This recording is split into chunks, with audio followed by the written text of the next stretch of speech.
Blended Podcasts. Brought to you by Blended Audio.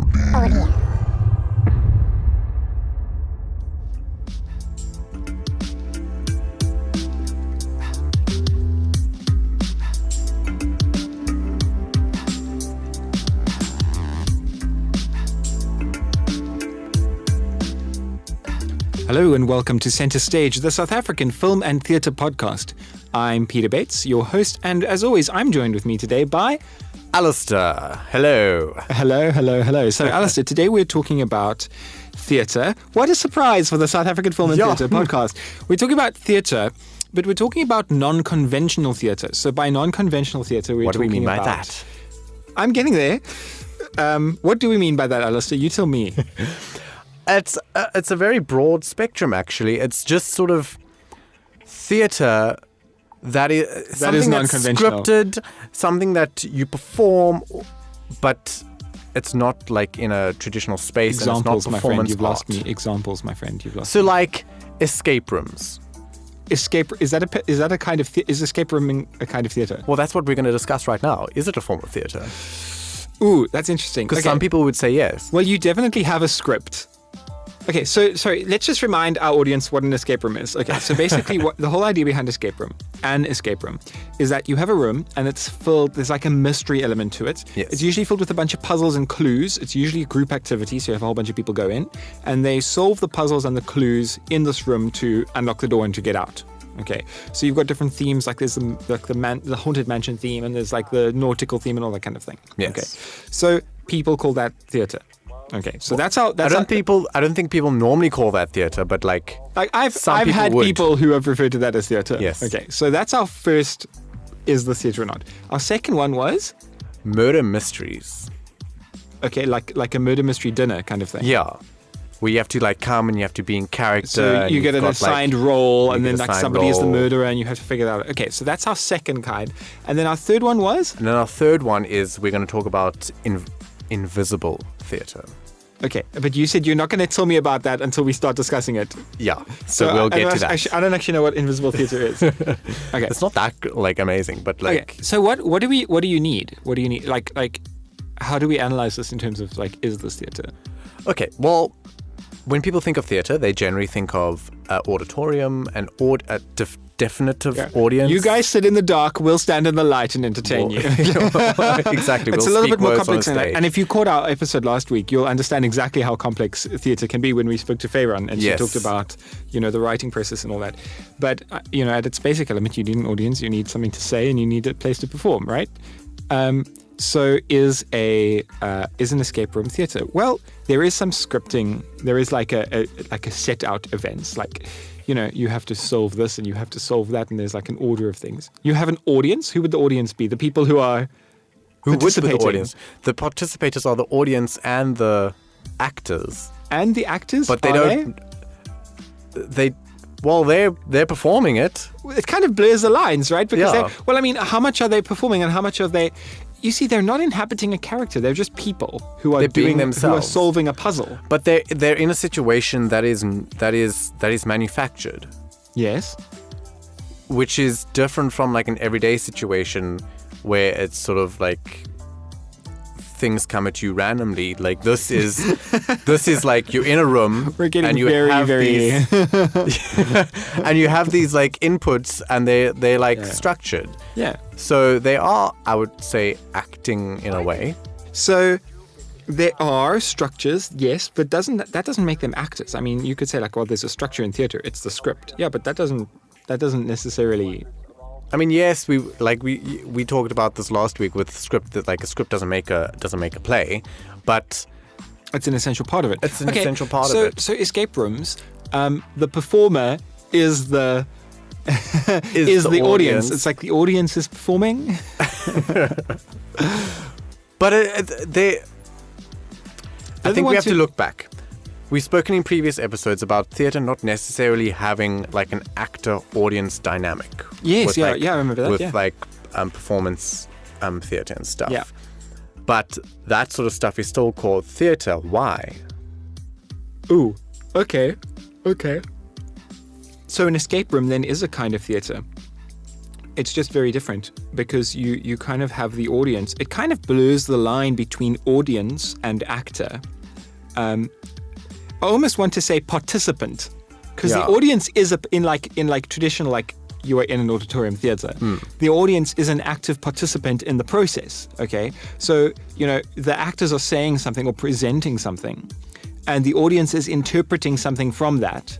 Okay, and the person who wrote that play is trying to convey something to the audience, and the director is trying to also. So it's a very one-way communicative act. Yes. Okay, and then the audience kind of interprets what they see, and comes up with their, they kind of mull it over and they identify with certain things or not.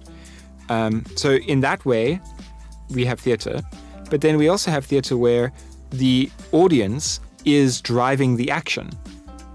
So Like the in an audience, escape room. in the escape room, exactly. So the audience is actually the driver behind the action. They are the ones that are deciding what is important and what is not important in the script. In other words, like the specific chain of events or puzzles that they have to follow. So they're the ones that are deciding what is and what is not important.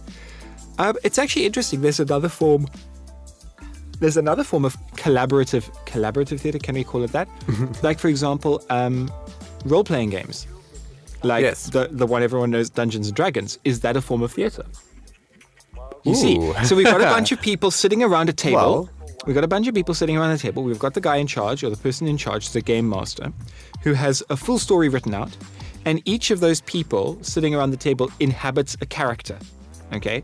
And the game master will start off by saying, I don't know, you guys are standing in the woods in the middle of the night, and you hear a strange sound in the distance.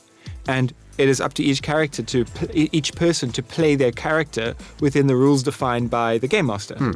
Is that theatre?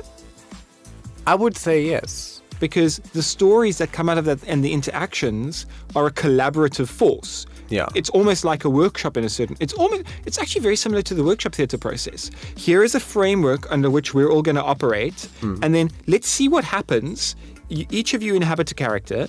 Let's see how we would interact with each other, and then Together we'll make a story. and yeah. together we'll make a story, and then we'll write that down and do it again, and refine it and do it again. So I would say that Dungeons & Dragons is a form of theatre because it's got that collaborative element of sharing and creating a story.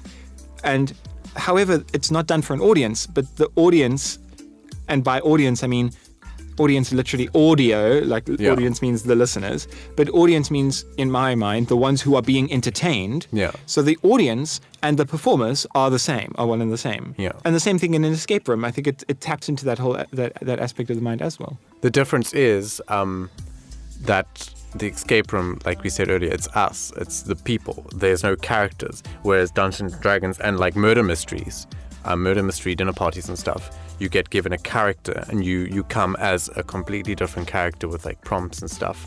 Okay, fine. I hear you. My other question then is, are you familiar with the Milgram experiment? No. Okay. So the Milgram experiment was an experiment that was done in the 70s in the United States. And it was a psychological experiment, and it's infamous for having had serious effects, negative effects on its participants. So what the Milgram experiment did was it took a bunch of people and it split them up into prisoners and guards. And it was run over a couple of days. Was it the Milgram or wasn't it like a Stanford? Or was it called the Stanford Prison Experiment? Yes, I think it was called the Stanford Prison Experiment. I think the Milgram Experiment is something different. And the whole idea was some people would be guards and some people would be prisoners, although there were no differentiating factors between them except the fact that they were... Oh, the Milgram Experiment was something else. There was no differentiating factors between them except for that. And they found... They actually had to end the experiment early because people were becoming extremely abusive towards the prisoners and towards each other. So it's interesting because these people were not Prisoners. they were being themselves. They were Yeah. being people, but they were told to act in a certain way and they began to do it. So similar thing in an escape room, okay? You've got a bunch of people, they're in a room and they're told, you're trapped in this room, the only way out before the ship sinks is to solve these puzzles. And then they start acting as if they're really on a sinking ship. But they're not. Which is So they are interesting. acting. So they are, yeah. So they're acting. They're playing but a character. they're playing the character of themselves in a situation. The Milgram experiment had a person in a room with a glass window connected to a machine that administered electric shocks, in air quotes. Okay. Then on the outside, they had a researcher dressed in a white coat and a clipboard, and a person at a control that you could dial up or down. So it had a big red dial on it saying extreme shock, no shock, and a button to activate the electrical shock. So what would happen is when the button was pressed, the person in the room, in the chair, would act as if they were being electrocuted. Okay. So what would happen is the subject, in other words, the person in the test, would sit down in the chair and be instructed that they are participating in an experiment to see how much electricity the human body can take. And to start off by giving a small shock. So the person would press the button and then go, like the actor would give a little jump. Okay. And then they would be instructed to increase the level of shock and press the button again.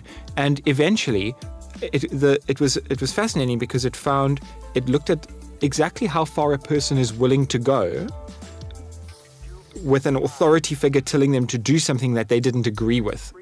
Do you see? Oh, yeah. So there were some people who were begging and pleading with the researcher, please don't make me shock this guy again. Don't make me press the button. Because the actor at that level of electricity was like practically dying. Okay. But when the researcher told them press the button, they still did it even though they hated themselves for doing it. Okay, so that's really dark, and I think we just take the mood just went. I think we took like a huge digression. But very interesting. But if you tell a person to play a character, that's it. And that pressure, I think, could come from other places as well. It could come from, you sitting in an audience. As a member of an audience, there is a certain expected code of behaviors. You shut up and watch the play, and you don't put your feet in the person's chair in front of you, and you don't take out your phone, and you don't answer it in the middle of a movie. Sorry, I'm getting triggered. But there's a certain set of expectations. So if you put a person into a situation, how much... So this is fascinating because now you're asking how much of an actor inhabiting a character on stage, how much of that is them... How much of that is their conscious decisions, and how much of them is their brain or their mind or their whatever, I don't know, their psyche. Is that the right word to use? Their psyche kind of taking that idea and running with it. I mean, some of the best theater is by accident. Yeah. Some of the best lines are ad-libbed. Okay, because they're coming from a really, really, they're coming from a human mind directly through, unfiltered by, that person's personality or that. It's almost as if that brain is like actually changing. Yeah, it's kind of weird when you're on stage and you forget your lines, but you got to ad-lib something. You don't ad-lib something as you ad-lib as the character. You're the character. You're literally now. speaking as the character. You're speaking as if you're another person. So, yes. Let's tie this back to the topic. Escape rooms are a form of theater because you have that. But you see what I've just done is I've characterized theater as the inhabiting of another character and the playing of another character. Okay. But it is more than that as well. So an escape room is played mostly for entertainment. Okay, now theater for entertainment, I mean, why not? Not all theater has to take on the big truths of the world. Okay? Theater can also just be for fun. That's the wonderful thing about it.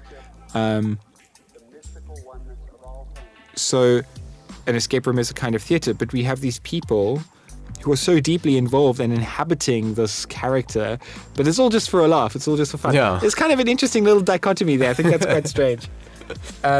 So are escape rooms theatre? I think we've answered that, and I think yes, it is for us at least. We're on the theatre side of things. Other people will just say it's a game, I suppose. Well, it is a game, but I mean, isn't game theatre? So is Dungeons and Dragons. Are sports not theatre? You've got an audience. You've got a game. No, this is getting no, but seriously, meta. that was exactly what I thought. I thought, oh no, we can't digress. But are sports a theatre? It's a performance, right? Exactly. It is a performance. You're acting out a specific role, and okay, there's a goal at the end. There's a goal at the end. That's a real knee slapper. But there is a goal at the end, which is to win. Okay, and now obviously there's no winning. Shakespeare was like, this character wins. Okay, but it is theatre because we've got an audience, we've got performers. They're doing a certain thing for the entertainment of the audience, and it kind of works on that level as well. So we've answered that murder mysteries of theatre, And, We kind of grouped them all together. We lumped them together. And so is Dungeons and Dragons. Dungeons and Dragons theater. is sort Collaborative. of theater. Sport is theatre in a Participatory way. theatre. Participatory, non-conventional escape rooms or theatre. Now I'm very interested What about to hear what invisible... What? What? Yeah. The theatre of the invisible. What? No, just the Invisibility theatre. Invisible theatre. Okay. What I have about an invisible theatre. What about? I have an invisible theatre. I have an invisible stage. Shut up. It's I'm trying to make a point. There's a big open wall in my bedroom, and that's my stage. Okay. Oh, you're not talking about that? Oh, never mind. No. Oh, okay. What about if the people do not know that they're in a manufactured set or a manufactured Alastair. story? That's unethical. That's highly I mean, it's unethical. unethical, but it comes from a guy called Augusto Boal. Why don't you straight up lie to someone, Alastair? Why don't you just straight up go to someone's face and lie to them? Exactly. It's that But like, bad. he coined this term and this thing called invisible theatre, where he would have actors and then he would go to like maybe a shopping center and then they would perform something that had social, societal issues Like in a it. marital fight, like a man and woman fighting in the middle of the shop or something like that. Yes, and then the whole point was for the actors, they would do the thing, but then they would also be noticing how people reacted to their situation. And that always struck me as very, like you said, sort of unethical. But you get so many now variations of that. There's that show called What Would You Do? In America, where they literally take actors and they got cameras hidden all over like a restaurant or something, and then they do like huge social issues like interracial relationships, and like you're meeting like, hi, this is my black girlfriend meeting my parents or whatever, and then everyone are actors and they see, and the whole point is they look to see what the bystanders, the people who aren't actors, who don't know it's a play or anything, or don't know it's a performance, see what they say, what they come and say to the actors during the actual scene. And like, it's a whole ad-lib sort of thing, but the rest of the actors are there to push their ideas, and then to push the subjects, in inverted commas, the audience, to like the limits to see what they would do in this sort of situation, which is very interesting. I think that's highly unethical. Because you're lying to people without their consent. Like theater is lying to people. Yeah. Okay. But we're all in on it, so it's okay. But that is kind of lying to people without consent. And I think that's interesting because it kind of cheapens. I think it really cheapens that person's response. I was in a situation like that once. My brother and I were doing, we were practicing, it's not pratfalls, but basically like I was miming punching him, and then he would mime taking the hit. And we were really, really, like we had been going at it for a while, so we were really good at it. Okay. Yeah. And we just happened to be in a place where people were walking past and looking at us. And I did the fake punch, and he took it and he fell down and then like picked himself up and that. And there was a car driving past at that time, and it slammed on brakes. And the woman got out of the car and came racing up to me, screaming at me, "How dare you, how dare you, how dare you. Stop, stop, stop." And then Michael got up, my brother, and said, no, it's not real, it's not real, it's not real. And she was... It's a prank. She was even more angry. Yeah, I would She was be. even more angry that we were stuffing around. And she eventually saw the funny side of it.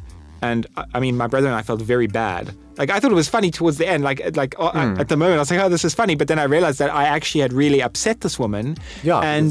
Because she thought this was really somebody being attacked in the street by someone else.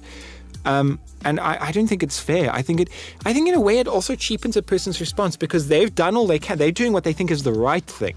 Okay. And then you're telling them, oh, it's actually not necessary to do that right now. We're just messing around. We're playing. We just want to see what your reaction is. What? My reaction is my reaction. You know, you don't get to manipulate me and experiment with me let's see how people will react when we put them in this situation. No, bugger that. Excuse me.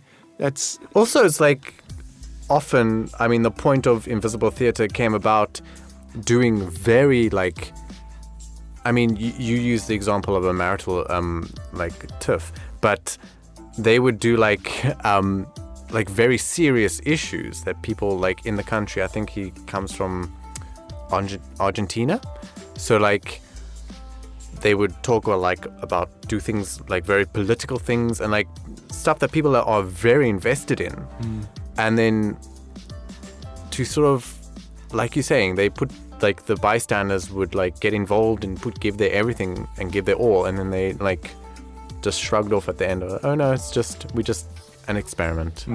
I think that kind of thing is also very dangerous, because the second that somebody else is involved, it's not under your control anymore, and it's not an experiment, and you are ultimately responsible for everybody's reaction to that. I don't know, like hypothetical situation, you start an argument, okay, and you get in people, bystanders involved in that argument. You are responsible for manipulating them, and anything that comes from that argument, you are responsible. I think that's highly irresponsible and very unethical, and it. So would you call it theatre? I would say no. You see, but at the same technically, time, by our definition of theatre, yes. And I love the fact that you held us to the end, because by the definition of theatre that we gave for our previous examples, this is an example of theatre. It's just very unethical. But then I would say, no, it's not theatre, because it's without the consent of the audience. Is that what's that thing? Suspension of disbelief? Like, there's no like. It must be willing suspension of disbelief. Yeah, there must be this like sort of unsigned contract between you and the participant. It must be willing suspension of disbelief. Yeah, it's like nobody, look, like you watch a play, you know what's happening, you know it's a bunch of actors, but you still get involved emotionally in the story, and you know you really get, you know, you can really examine your own life, and you can really do some self-criticism, and you can really get involved in the lives of the people who you're watching on stage, even though those people don't exist. They're figments of your imagination, because you're being presented with the situation as if it was real, so you're going to respond realistically, even though you're sitting in a chair watching somebody else on stage. Yeah. Okay? Exactly the same thing as if you're in a murder mystery dinner thing, or whether you're in any of our other examples. You're presented with a thing, and your mind will behave as if that is real, okay? But there has to be that willing suspension. Otherwise, it's real life. Yeah, otherwise it's real, because it's real for them. Because if it's for the actors, it's fake, but the bystanders or the participants or the bystanders don't think it's fake, then it's real. Yeah. And they are fighting for what they really, truly, genuinely believe in. And then to turn around and say, oh, okay, we were just manipulating you to see what you would do, that is deeply insulting, I think, because it's kind of treating someone like a tool for your own entertainment. So I think that's very wrong. Yes, it is theatre, but it's missing the key willing participation of the audience, which I think you need for ethical theatre. Well, with that, I think we'll leave on that somber note. I'm quite upset now. You've actually made me quite upset. I need to relax. Okay, thank you guys. Thank you, Alastair. That's a great topic. And thank you very much, audience, for joining us on Centre Stage, the South African Film and Theatre Podcast. We will see you next week, Thursday, with a brand new episode. We will be doing some new fascinating, wonderful things. And looking forward to hearing from you. So like, comment, favorite, and subscribe. I don't know, do all of those kind of things. I don't know what platform you're listening to us on, but do all of those great things. And tell your friends, tell your family, tell your dog. And we will see you next week. Bye. Bye. King Media Productions Centre Stage is a South African film and theatre podcast hosted by Alastair King and Daniels and Peter Bates, and produced with the generous assistance of Blended Podcasts, brought to you by Blended Audio.